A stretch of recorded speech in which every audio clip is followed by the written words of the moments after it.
Julie Daniluk. Hi. Broad strokes, what do you make of genetically modified foods? Well, scientists are concerned for three reasons. One reason is that they use a virus vector to insert the gene package because it's very hard to get new genetic material into plants and animals, so they have to use a virus to insert it. And that virus vector may carry with it potential risk. The second one is allogenicity. When we're taking proteins and cutting them together, we're making new novel proteins. And protein is what our body, our immune system, responds to.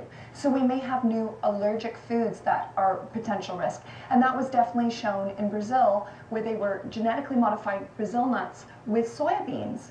And anyone with a nut allergy was becoming allergic to soybeans. So that's a potential risk. You know, as a consumer, you get so frustrated because you go grocery shopping, you reach for something, you read the label, you look at the other thing, you go, and then you can just get frustrated and leave. Yeah, exactly. Because you want to make sure that what you're eating is healthy. What you just laid out is how they're changing things like wheat, for example. That's not the original wheat grain. It has been genetically modified well, it has to withstand drought and all this stuff. What are we ingesting? Yes, well, wheat is an interesting one because it was on the table for many years, and environmentalists have fought hard to have wheat off the table. It's been highly hybridized, but at this time, they're really trying to keep that wheat off the table, but alfalfa was just confirmed as a genetically modified plant.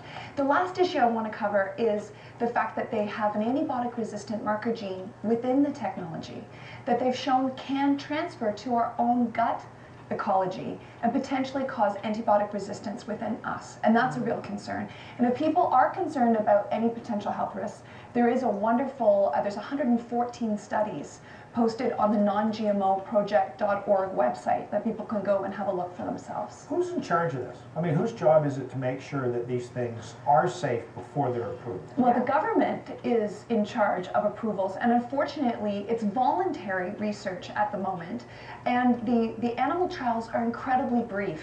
What I'm asking for is long-term feeding studies, and that we really take a look at this. How brief is incredibly brief? Well, they will be doing 2 weeks, 3 weeks. We need to really look at how animals respond to these foods over a potential lifespan of an animal, which is shorter than a human's. We could really look at this much more deeply.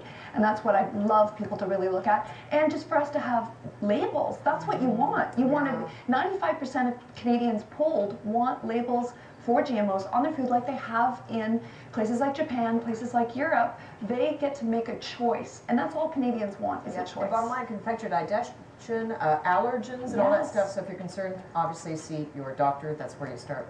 Julie Daniluk, thanks so much. Appreciate it. Awesome. We were mentioning this earlier on in the morning, that mountain of